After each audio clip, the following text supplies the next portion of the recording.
Well, welcome everyone. Welcome to our Growing Green Communities Grant Program informational webinar. We are so pleased you could join us today to learn more about the Growing Green Communities Grant Program that is generously sponsored by Pacific Gas and Electric Company. My name is Megan Duquette. I'm California ReLeaf Education and Communications Program Manager. And I'm also here today with Victoria Vasquez, who's our Grant and Public Policy Manager, and Alex Bink, who is our Tree Inventory Tech Support Program Manager, who will be helping us with our question and answer period later on in our webinar. I wanted to let you know a little bit about what we'll be going over today in our webinar. First, we're going to tell you a little bit about California ReLeaf and our mission and our programs. We're going to go over our wonderful partnership with Pacific Gas and Electric, who's sponsoring this grant program. We're going to go over eligibility for the grant program, encouraged activities, and help you start to think about your grant project and writing that application. And then we're going to have a question and answer period at the end. And you have a choice of writing your questions as we go in the chat or holding those questions to the end. And you can either use the chat feature or we'll allow you to raise your hand virtually or on the screen, and then we're going to answer you. We can answer your questions. You can ask them verbally over Zoom. You can unmute yourself. And then lastly, I wanted everyone to know that we will be recording this webinar, and we're going to be making it available on our website and our YouTube channel later as a resource for you to go back to, or if there's another organization you want to share it with, you can do that as well. So let's start out by talking a little bit about California ReLeaf. California ReLeaf, for those of you unfamiliar with our organization, we're a statewide nonprofit and we're based out of Sacramento. We were founded back in 1989, and our mission is to support grassroots efforts and build strategic partnerships that protect, enhance, and grow California's urban and community forests. And we have four main program areas here at California ReLeaf to fulfill our mission. We focus on education. We host educational webinars and share great resources about urban community forestry on our website. And Alex is going to share our resource library here in the chat in just a second. In case you haven't explored our website, we've got great resources for you. We do advocacy at the state level. We advocate for urban and community forestry at the state level, and we advocate on behalf of our network of 80+ urban tree forests, forest organizations and community groups that I'll chat with you more about in just a second. We provide grants. We work to seek funding to support pass-through grant programs. We believe urban forestry projects should be led by local communities. And we are so pleased to offer the Growing Green Communities Grant Program sponsored by our partners at Pacific Gas and Electric Company. And then our network, we're the umbrella organization, as I mentioned, for the ReLeaf Network. And we are a convener, so to speak, of the group of organizations. We hold educational webinars and in-person events where we can get together and share about our successes, have moments of mutual support in our efforts, and then have peer-to-peer learning opportunities to find out what other people are doing in the urban forest world. And our network is very diverse, just as California is. We span the state. We have groups as far north as Eureka, as far south as San Diego, and everywhere in between. Our groups range in organization size. We have some groups that are all volunteer-led and very small. And we have other groups that are more sophisticated, nonprofits with paid staff. And everyone's programs differ from each other. So we have some groups that focus on street tree planning with and work closely with cities in our parks department and so forth. And we have other groups that focus more on working on habitat restoration, environmental justice, or even educational programming for youth, and trying to create stewards of the urban forest for the next generation. So we hope that you will learn more about the network, and Alex is going to put the link in the chat, and we'd love for you to explore network members in your region.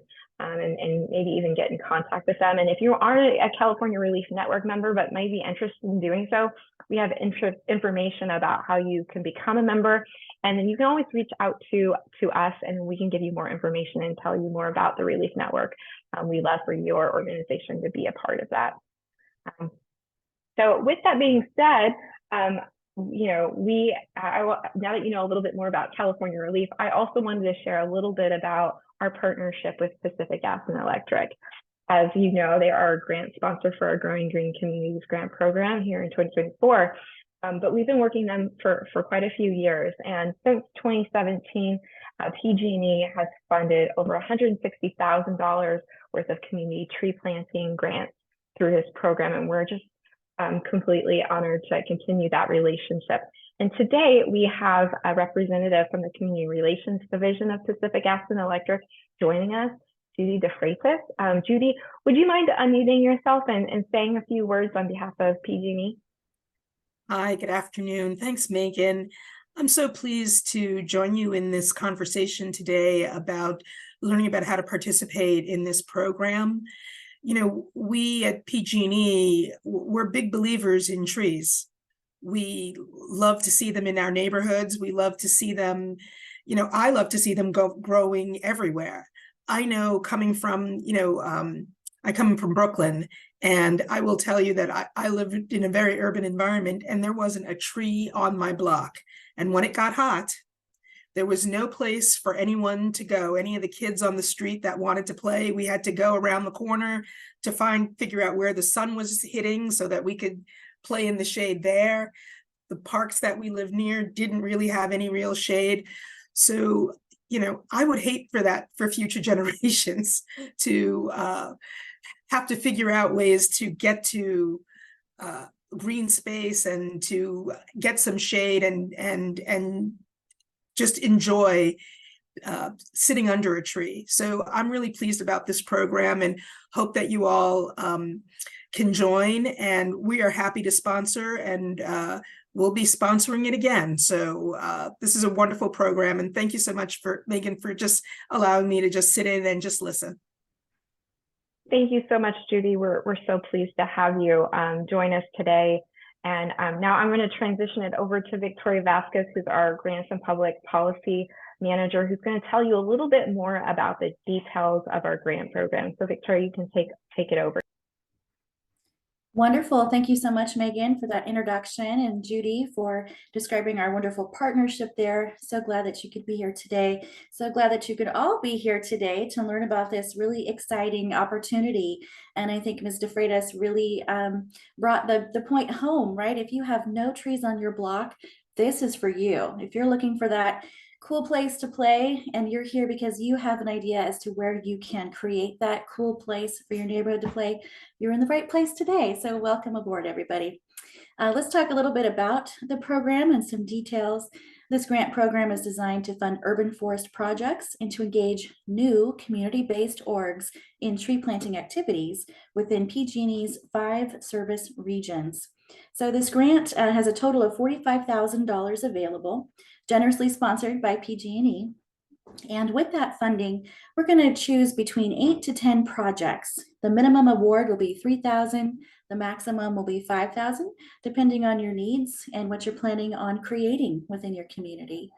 These projects must be completed by May 31st, and you're going to apply for them before December 8th, meaning that now is the time to apply. In a couple of weeks, this opportunity will close, and then we're going to give you some more information later about the process from there. But hopefully all of the work in your very interesting and creative project will be done by the end of May. So let's talk about who's eligible to apply for this. This is for community-based organizations who do tree planting and tree care, or who are interested in adding that into their offerings of resources for their communities. So if you're new and you've never planted trees before, that's okay. This is for you. We have a lot of resources to help you learn how to get it done. We have a large network, as Megan just described, of people who are doing this all over the state, and we have resources to help to train you. You must be a 501c3 and or have a fiscal sponsorship who is. So if you have a relationship with a fiscal sponsor currently, or if you don't, that's something that you would need if you're not a 501c3 your own. But you also need to be in good standing with our California Attorney General's office. So this is just a reminder to all of those nonprofits out there, check on your status and make sure that it hasn't lapsed and that you're current, okay? So let's talk a little bit here about where you can do this work. So the project address of where you plant trees or conduct your educational campaign must be within one of the 5 service regions. So the way that you can determine that is, does the address of where you would like to work get a PG&E bill? Right? That's a really good indicator that you're within the service region.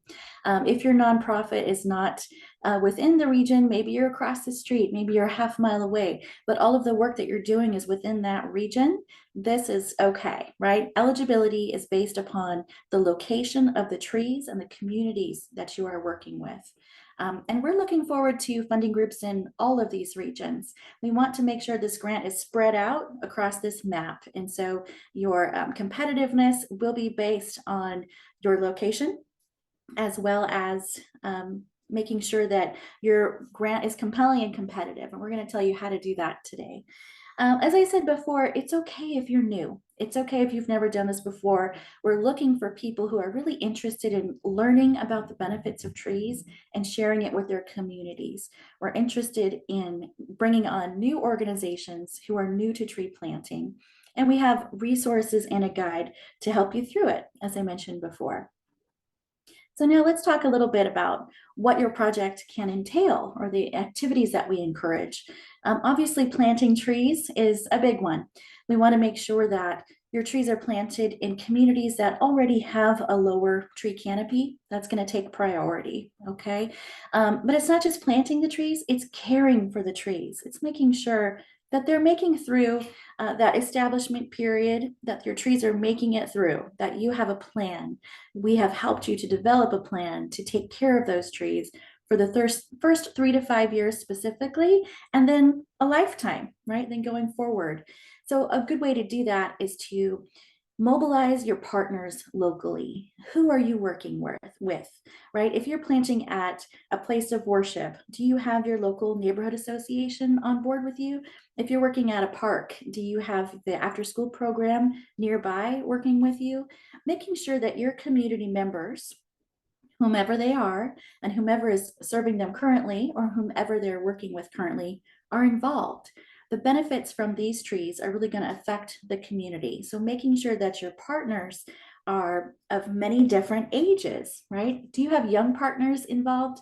Do you have your school involved? Do you have your local youth groups involved? I hope that you do.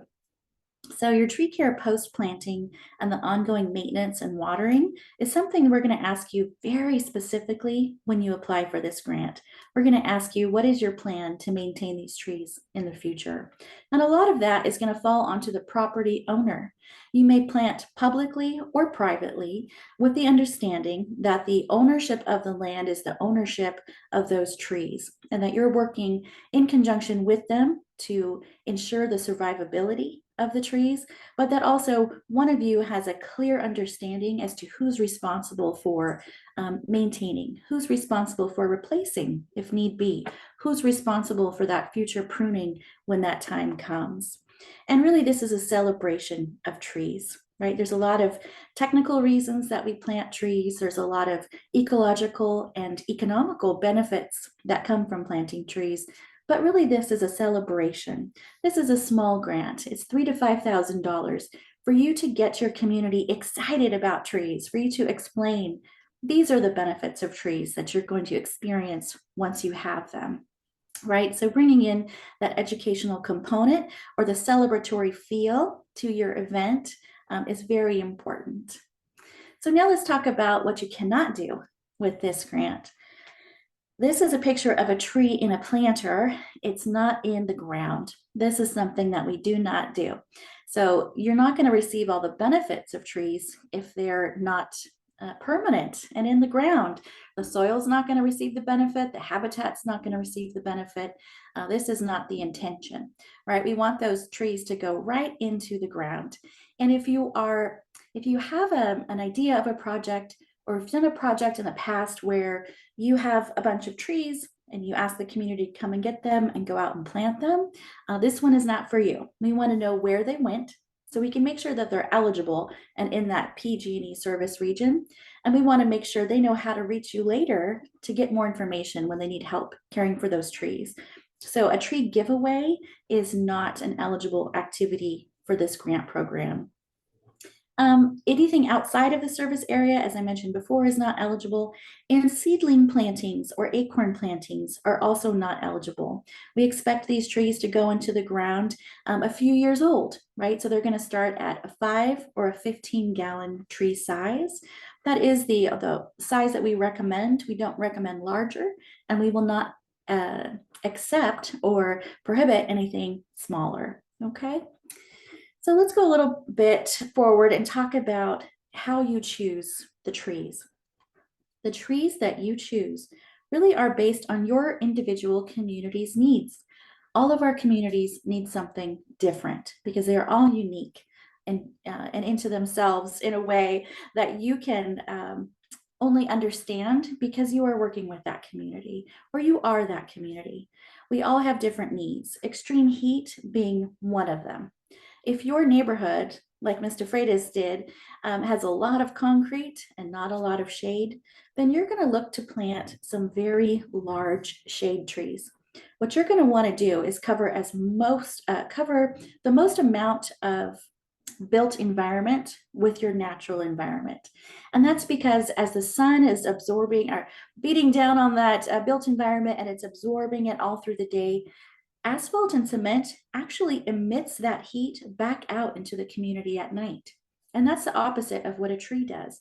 A tree absorbs all of that heat throughout the day, and at night, it sends out a cooling mist, right? It literally cools the air around it. So this is what we're trying to achieve. If you have a lot of asphalt, you're going to want to plant a large species tree. Okay. If your neighborhood, it doesn't have a lot of grocery stores where you can go and buy fresh fruit and vegetables, maybe you want to plant some fruit and nut trees, right? Not only are they going to shade the ground and help with habitat, but they would literally provide a resource for the community around it. So we are allowing fruit and nut trees to be planted with this grant, and we encourage you to make sure that they're easily accessible. So if you have like a locked playground in the summertime when fruit would be bearing on a tree, that's probably not a good community accessible plan. We want to make sure that the fruit and nut trees are accessible by the community, that they're planted with space all around the tree so that people can easily harvest, and that they are having a plan to distribute the fruit and nuts in the future to the community that is easy to achieve and sustainable. So that's a wonderful idea for a project with a little bit of advanced planning. If your community needs are based in pollution, right? If you need some better air quality, then you're going to want to pay very specific attention to the species of trees that you plant. Because if you've never planted trees before, you might not understand that individual species each have their own limit as to how much carbon and pollutants that they can pull out of the air. And so we can help you. You can either work with an arborist that you know, or work with us with our in-house arborist here. We also have a consultant that can help you to choose the right species based on its size, the amount of carbon and pollutants that it can clean out of the air, and its local environment as well. There's a lot of different reasons to choose the right species of tree, and we can help you with that. And at the end of the day, these trees are where your community is convening, right? If you're creating a space that's cooler and shadier and a place where people want to come together to convene, like at a community center or a place of worship or a school, understand at the end of the day that this place that you've created, we want it to be maintained appropriately so that it can go on as long as those trees can possibly survive, which is probably a really long time. People come together to honor one another with trees. We will accept memorial tree plantings and trees planted in honor of other people as well. So let's talk a little bit here about planning ahead and getting those community partners. Your community partners, we want to see who they are, right? We want to understand who you've engaged. And so all of these tips here are really good ways to plan your project when you're applying, and an easy checklist for you when you're writing your final report of did you complete these things, right? We want to see pictures. We want to be invited. We want to know who your partners are. We would like to see on social media the fruits of your labor, right? We want to understand what you did and how the community saw what you did, and how did the community share out the benefits of trees that they're receiving. How are they sharing out your project? So making sure that your elected officials are involved is a really easy way to alert the entire community at once. Hey, we're doing this project. We have the support of our local officials. We have the support of our local partners. And then you're going to do some recognition. This is a requirement of this grant, is to recognize your funders, your partners, and to get some sort of social media or press involved so that maybe your project could be a yearly event. Hopefully, these trees will be visited and remembered and honored for generations to come. So making sure that you're very public in your efforts, and we can help you with that if you need help. In your final report, you're going to be sharing your story. So we want to know the reason. What was your community need? How did you engage them? What did you do? And then a really nice thing to add is a quote, right? A quote from someone who came and planted trees with you or learned something in your educational campaign to really bring it home and tell other people like you next year when they're applying for this grant how they can be successful just like you were. All right, I'm going to turn this back over to Megan for some very important details. Yes, thank you, Victoria. Yeah, I mean, sharing your story is so very important, and having that at the top of your mind as you're writing your application is really important too. So just a few of the key dates. Applications are due on December 8th, 2023 at 12 noon. We will not be accepting late applications. So please mark your calendars, set reminders for yourself so that you make sure you can get your application in on time. We plan to announce the awardees on January 10th. You'll receive an email from ReLeaf, and we will also be announcing it and putting that on our website, and we will be doing that also through our e-newsletter. So if you haven't subscribed yet for our e-newsletter, we highly recommend that you do, and Alex will put the join our email list link in the chat today so that you have that. The project period begins shortly thereafter. Between January 10th and May 31st, all projects have to be complete, and awardees are going to be invited to an orientation. We're going to talk more about things to help you complete your project on time and also help you be successful in gathering your stories, taking photos, engaging and recognizing your grant sponsors, all that good stuff, anything that you may need help with. And then final reports are due in mid-June, on June 15th, 2024.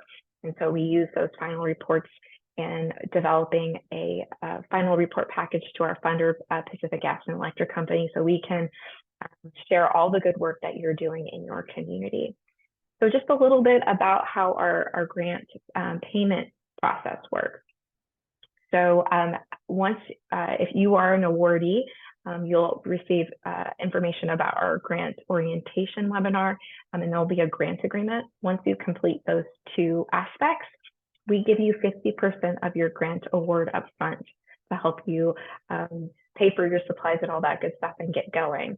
The second half of your payment for the grant will come after you complete your grant final report and it's approved by ReLeaf staff. Then we will mail out your second grant check amount. And with that, unlike other maybe larger publicly funded grants, we do not require you to submit receipts or an itemized list of information. We're trying to make this as easy as possible, especially for new groups. We want to encourage you and help you as much as you need, whether it's about tree species or how to get a hold of your elected officials. We want to help you through the process and make it as easy as possible for you to complete it. So that's just a little bit about key dates and payments.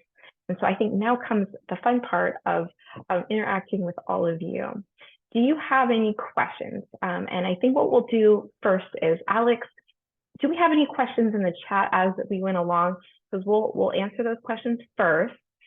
And then after that, we'll give you the opportunity, those of you who are live on the call, to ask your question verbally. You can raise your hand virtually or via your video camera, and we'll answer your question second.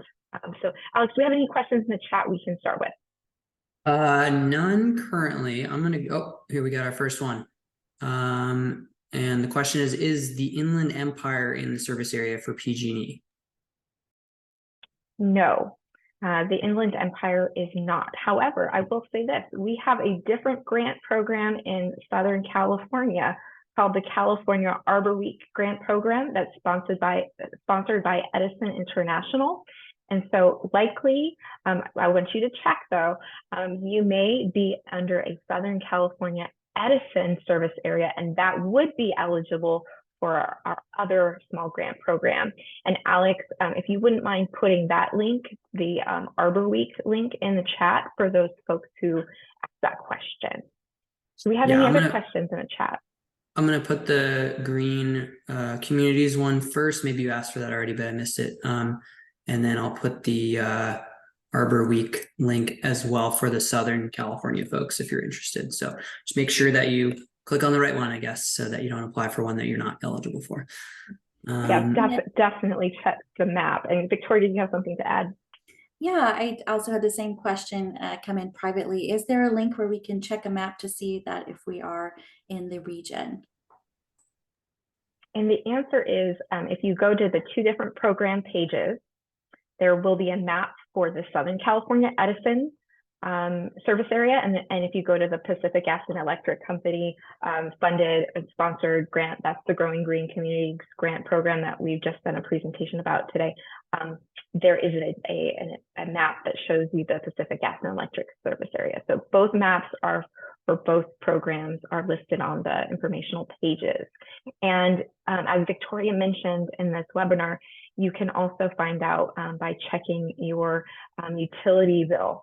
So if you're getting a PG&E utility bill, then that would be eligible. And then if like for instance, your organization isn't necessarily in it, but you're nearby, you can talk to the property owner you're planning to plant at and find out if indeed that they are within that utility sponsor's service area.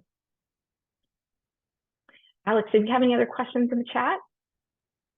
Yes, we had a question about whether we recommend California native tree species over other species, to which I would say it depends. So obviously native trees are great options for environments where they'll thrive. However, it's worth considering that urban areas that we're talking about here are highly altered compared to natural habitat. So just because a tree is native doesn't necessarily mean that it will thrive in your site. If you have a site that that's relatively open, natural, where a native tree can do well, that can be a good option. But there's also a lot of sites where some of those native trees won't thrive. So it really just depends on the site. And the most important thing is to plant a tree that's going to grow well in your specific climate and in your specific site that you're working in. Is there any other questions? Oh, thank you for answering that one. I see a hand raised by Jan. Yeah. Okay, great. So Jan, do you want to unmute yourself and ask your question? Yeah, I'm sorry, I didn't get through on chat correctly. Because 50% of each grant is given after the final report, how do really small organizations, have you found, cover their costs up to that point? That's a great question. This is actually new to give 50% in advance. So typically and historically, the grants have been reimbursement only, which really knocked a lot of small orgs or all volunteer orgs, which we call AVOs, kind of out of the running. So this is an effort to purchase the supplies that you need in advance to get you to completion. So for that second half, I'd recommend working with your partners, especially if you have a fiscal sponsor. Typically, that would be something that they could help you to be reimbursed by them if they're helping you out on the front end. Does that answer your question? Yeah, thank you. Absolutely.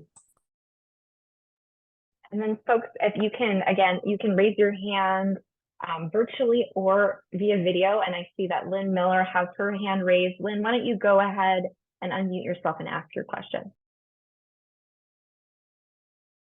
Okay, hi. My question is, I noticed that some of the questions for the grant have asterisks after them. I don't think all of them do they?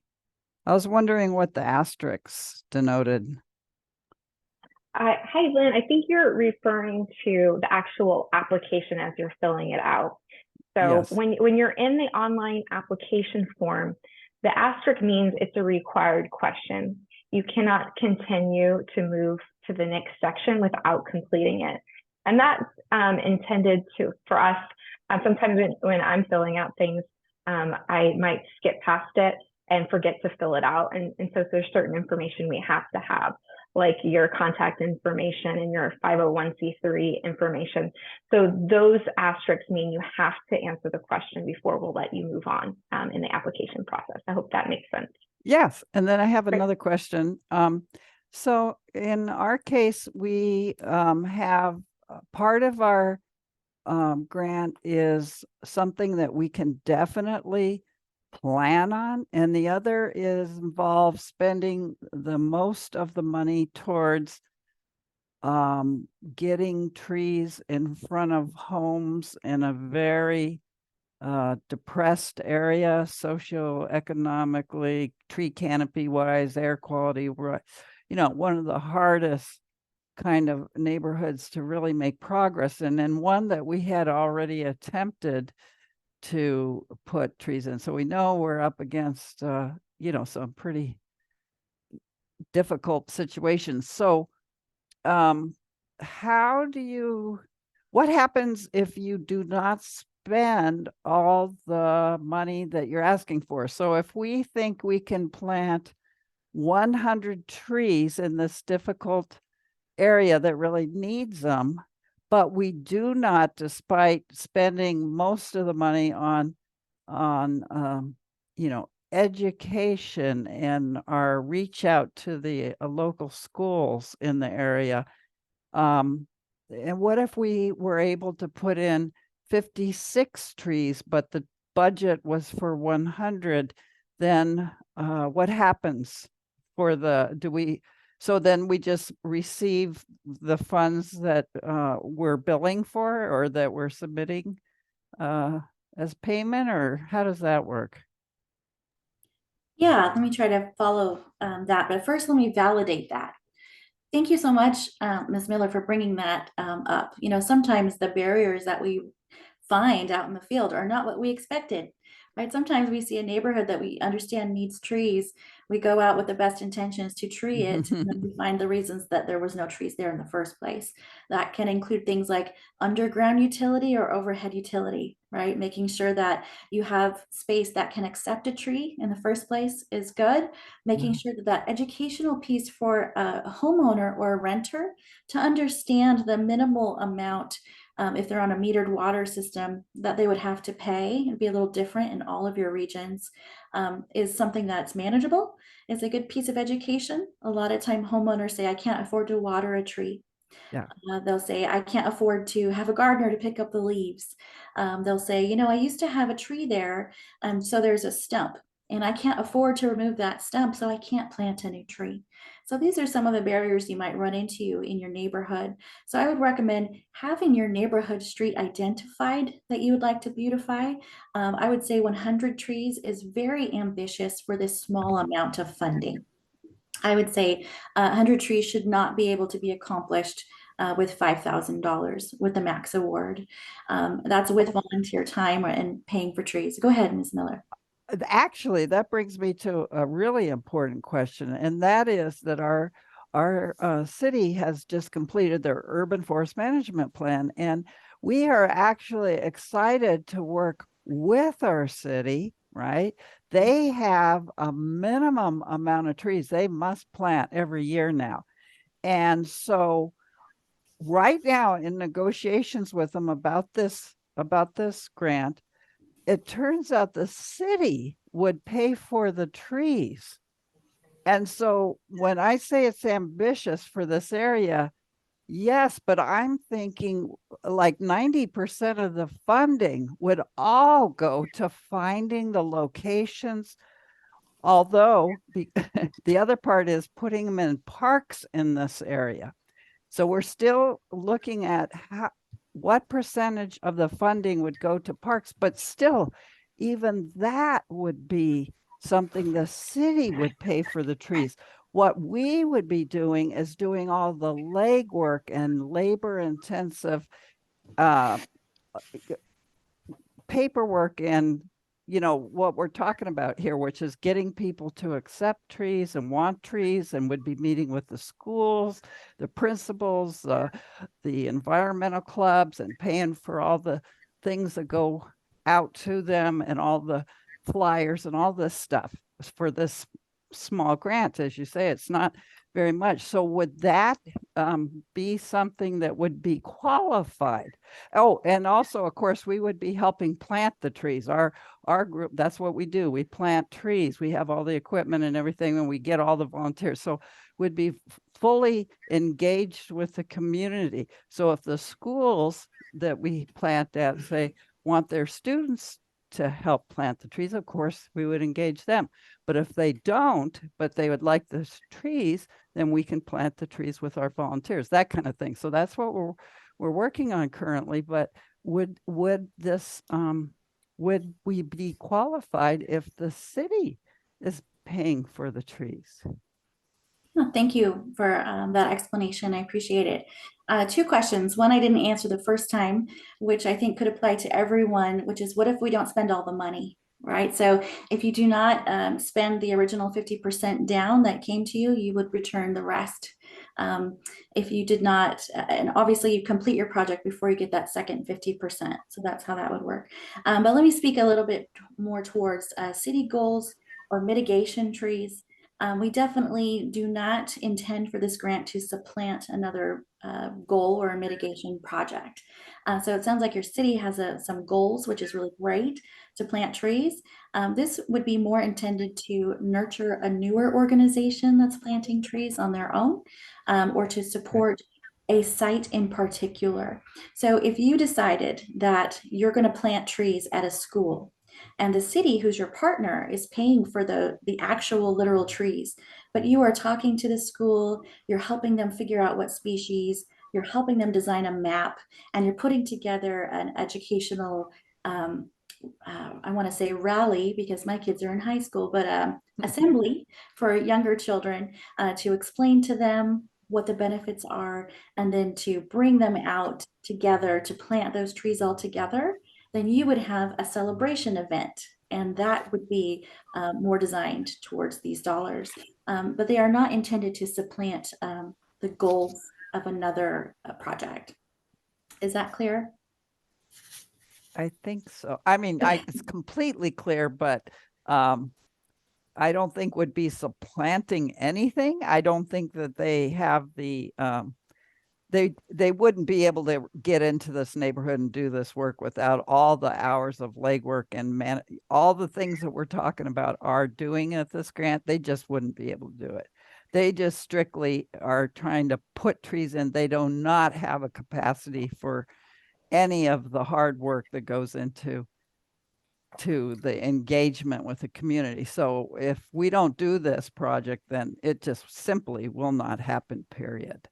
That's the way it is in our city. A lot of us who are seasoned tree planters on this call, I think we all understand what you're talking about, Ms. Miller. I would say that this is intended for a location and an event. So got it's it. not intended for like finding where can we plant trees, but we have a location. We know it's in the service area. We know the community. We know their needs. Now we're going to plan together. I got it. Okay. Thank you. Thank you. We have a question, I think, from Kent. Kent, do you want to unmute yourself and ask your question? Do you still have a question? Okay. I kind of withdrew my hand just because I thought it was kind of a silly question, but there are properties such as PG&E properties that need planting in our DAC areas. And I was just wondering, it's really hard to contact the right person to get approval for that. I was just wondering if Judy would be the right person to contact on behalf of PG&E. That's a great question. We can help to facilitate on our side any site approval. If it is PG&E property, we can ask that question for you if you had some properties in mind. Megan, did you want to expand on that? No, other than, we can reach out to our contacts, and if you need additional help, and maybe point you to the right person. And I think we can go from there. And just so everybody is aware, as you can see on the screen, we've got our grant admin email listed, as well as phone number. So if you have additional questions, or you need assistance, or you can't find the resource that you need, we'd be happy to help you. And looks like we've got Marla has her hand up. Marla, would you like to unmute yourself and ask your question? Thank you. My question is, our organization, Alameda Backyard Growers, has been asked to partner with the city of Alameda for an educational purposes, to give 4 different workshops around the city about planting trees. And I've had prior experience with tree planting programs in Alameda. And my question is, will call 811 before you dig, will they be involved with this? Because I've found them to be rather squirrely. Interesting. Part of I mentioned earlier that once awarded, you would receive a resources guide. And one of the things that we talk about when we're telling you how to plant trees is the importance of calling 811 before you dig. So if there's anyone here on the call who's not familiar with 811, what they'll do is they'll come out to your property and they will mark it literally to tell you what is under the ground. This is a very important step. You do not ever want to take a shovel to the ground without calling 811 first, because you don't want to hit a power line. You don't want to hit a cable of the cable company, right? You don't want to hit a water main. There's a lot of things that you don't want to hit when you're digging. It's just simply not safe. So when you say squirrely, I can say that I would give you advice to set your planting date to about 72 hours in advance of your phone call, not of your planting event. So as you are finding your property and applying, this is a good time to call 811. And you tell them that the date that you're planting is 3 days away from the day that you're calling, because they want to come out and mark and make sure you're safe in advance. But really, it's designed to suit homeowners and businesses in a fashion that's quicker, right? So when you call 811 as a nonprofit who's planting on public or private property, and you're not a contractor and you're not a homeowner, you're a nonprofit. You're going to go through the system, which is a long, push 3 for this kind of system, as a DIY. There's an option for that. Are you a DIYer? You say, yes, I am doing it myself. And you go through the process, you choose, because they will give you themselves a 48-hour turnaround. That's why I say 3 days in advance. And then you will know in advance why there's no trees there now, if it has to do with something under the ground. Because sometimes we find that the reason there's no trees along a street is that the power lines literally go right through the middle of a 6-foot strip, really limiting your availability of species that would fit in that space. So thank you for using the word squirrely. I hope this is helping. And thank you for bringing it up. It is a part of what we recommend to do. Does that help to answer your question, Marla? Yeah, it does somewhat. It does somewhat. I do have a few Kafka-esque experiences with call 811 before you dig. So I'm just hoping that if I'm working with the city of Alameda, that it'll go a little smoother. So thank you. Absolutely. Yeah. And your city sometimes has their own maps, right? And sometimes they are outdated. And either way, we always call 811. Ms. Jan, did you have another question, or is your hand up from before? And then Alex as well. I do not have another question. Thank you. Okay, Alex? I was just going to say, I'm going to put the tree planting event toolkit in the chat. So if anyone wants to check that out, that's where that is. And then we did also have a few questions. It looks like I don't think there's any other hands up right now. So we did have a few questions in the chat as well. One was about, is it okay to do your project spread across several rural communities that are within the PG&E region, or do you recommend just focusing on one? Great question. I do recommend focusing on one project and including as many members of the community at that one site as you can.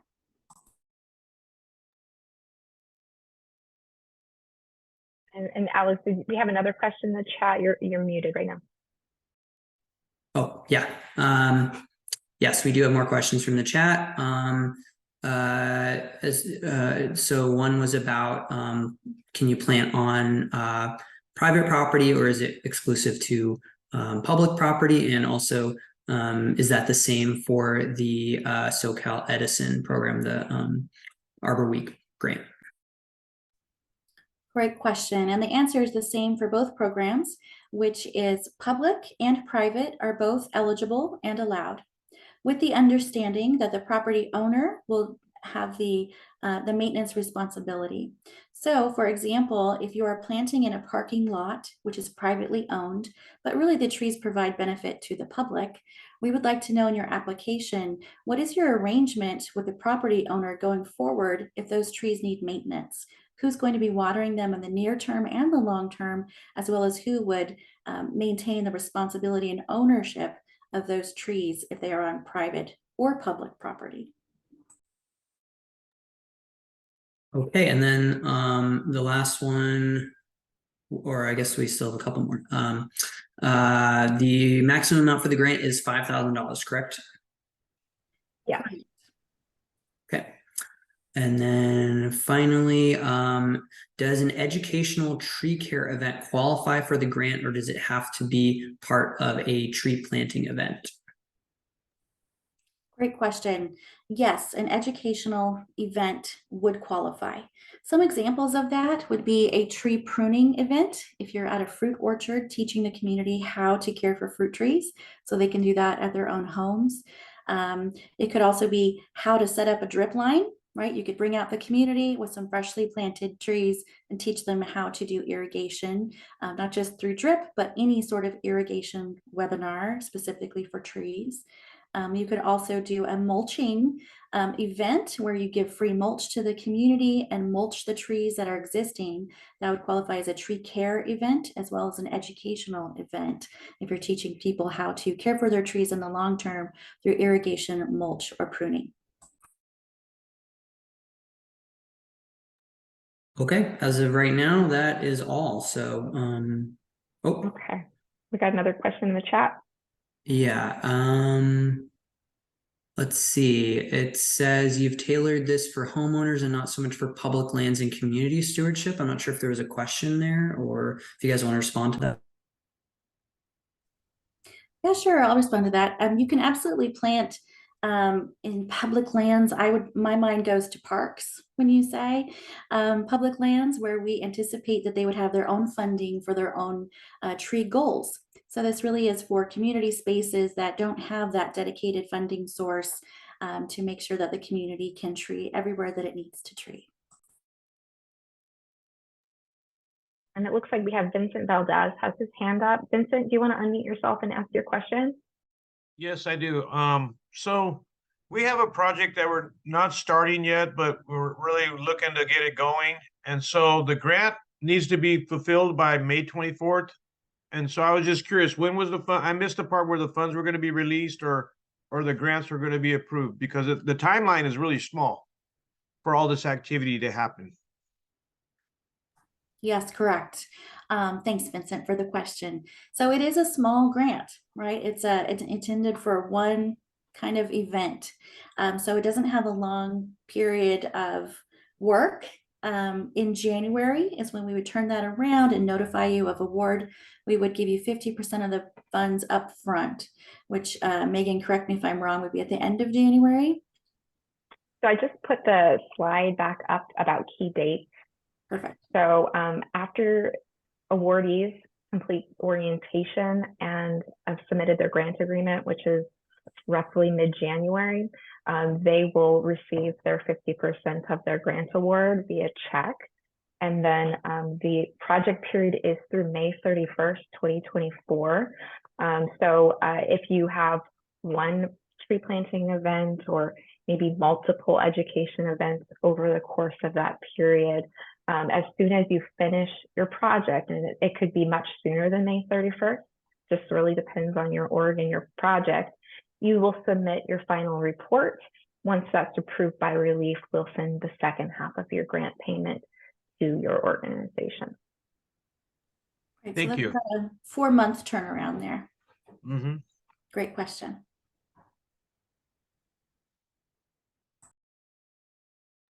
Okay, does anyone else have a question? You can either raise your hand virtually or via your screen, or put it in the chat. And then I'll just take this moment to also let you know that the resource that Alex put in the chat, the tree planting event toolkit, is a really great thing to look at.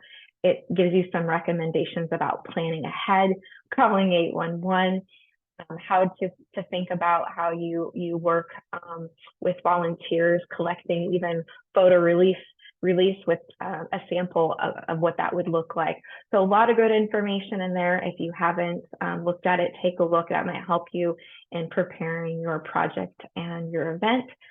And then I also wanted to let you know that if you have thought of a question 24 hours from now or on Sunday night or whenever it happens to be, you can email those questions to us and we'd be happy to answer them. Email grantadmin@californiareleaf.org or give us a phone call, and then we will get back to you. And just a big reminder that applications are due on December 8th at noon. So as much information that you may have questions about, send it to us as soon as we can so we can help you get ready for your application. I also highly recommend you look in detail at our grant page for Growing Green Communities. And if you are in the Southern California area, the California Arbor Week grant program, to go over what is eligible, what is ineligible. Most of that information is located on that page. Including the link to our grant application. We're going to put the recording of this webinar on that page, as well as our YouTube channel later this week as a resource to you, or maybe it is to your organization members that may be helping you with the application. You can share that with them. Is there anyone else that you thought of a question while I've been chatting? Now is the time to ask or put it in the chat. Okay. Somebody wanted to know, are there required documents to be submitted with the grant application form? Okay, so our grant application, you can go online to see the question. We do not have any required attachments. We are going to ask you about your 501c3 status. And if you aren't a nonprofit, but you have a fiscal sponsor, if you select no, we're going to ask you for your fiscal sponsor's information.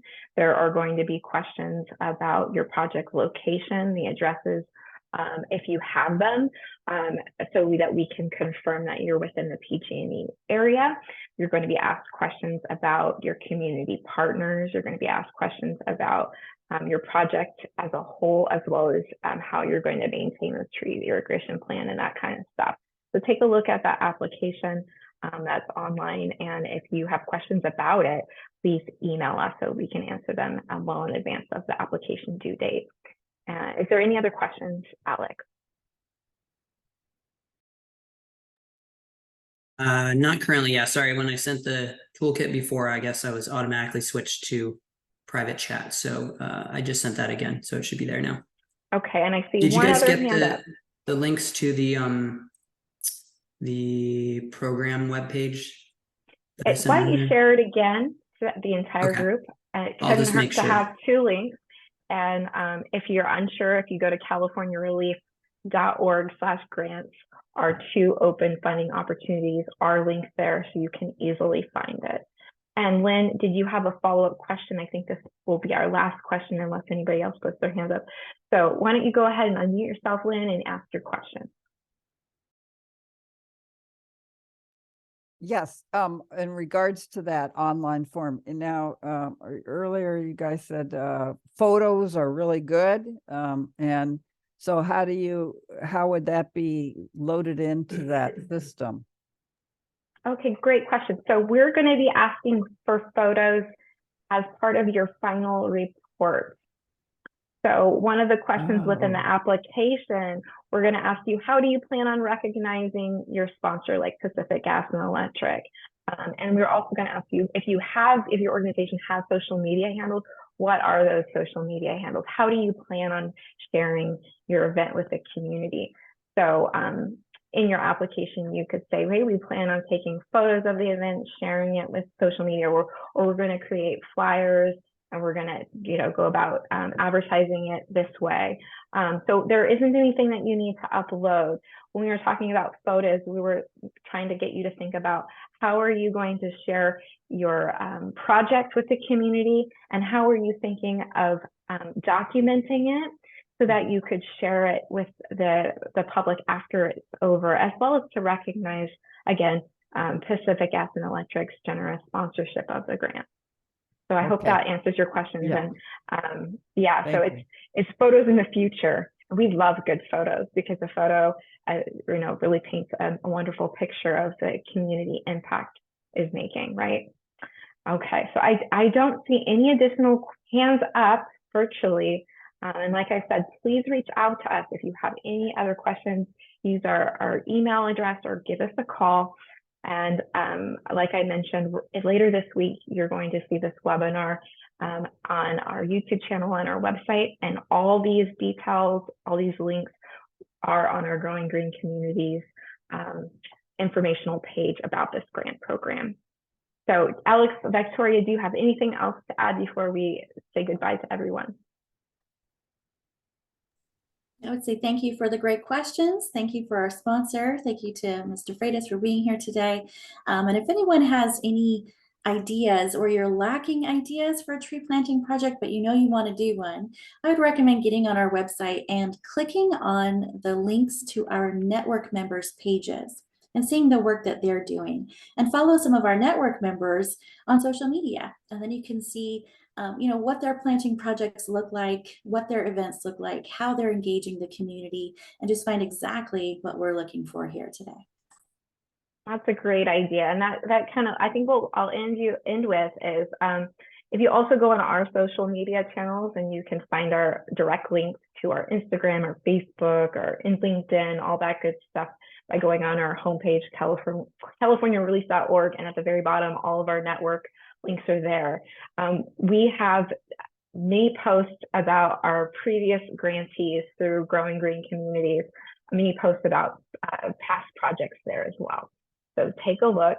Thank you so much for everyone for participating today and for your interest in Growing Green Communities, our grant program sponsored by Pacific Gas and Electric. We hope you have a wonderful rest of your day, and please do reach out if you have questions. Goodbye, everybody. Thank you. Bye.